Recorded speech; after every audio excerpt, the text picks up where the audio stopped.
Bonjour, je prépare aujourd'hui une terrine de légumes à base d'un reste de légumes. Ici, c'est du butternut avec de la carotte. Hier, j'ai fait cuire ces légumes pour faire de la soupe. J'en ai récupéré 200 g, ce qui va me permettre de préparer cette terrine aujourd'hui. On a besoin de 200 g de haricots blancs cuits, des gousses d'ail, 200 ml de lait ou de lait végétal, 2 cuillères à café et demie d'agar-agar, de l'huile d'olive et des épices, du sel, du poivre, de la coriandre, du cumin, de la menthe et du basilic. Moi j'ai un mélange tomate séchée basilic. Je fais réchauffer mon reste de légumes avec les épices, l'huile d'olive, le sel et le poivre. Je prépare les gousses d'ail.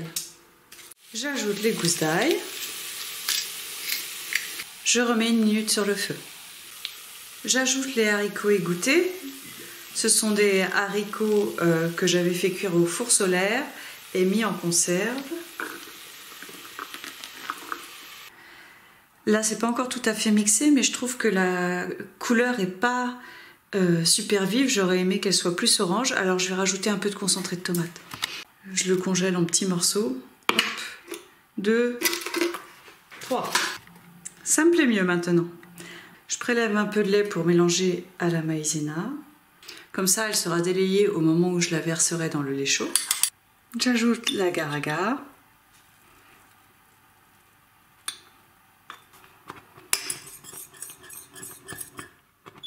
Je verse la crème dans le reste du mélange. Je verse enfin dans un moule huilé. Je laisse refroidir à température ambiante, puis je mets au frigo pour 2 heures. Après une nuit au frigo, la terrine a bien pris. Je peux maintenant la démouler facilement. Je peux la couper en tranches très facilement. Et pour améliorer la présentation, qui est restée sommaire cette fois-ci quand même, j'ai saupoudré de za'atar. Cette recette est une variation d'une autre terrine que je vous ai présentée cet été. La terrine aux courgettes et aux pois cassés. À l'automne, j'en ai fait une autre, toujours sur le même modèle, aux épinards et aux pois cassés. Vous pouvez voir ces recettes dans le i qui apparaît en haut à droite. Rien ne vous empêche de combiner ces recettes pour faire une terrine bicolore. Ou si vous avez d'autres idées, n'hésitez pas à m'en faire part dans les commentaires, je serai ravie de vous lire.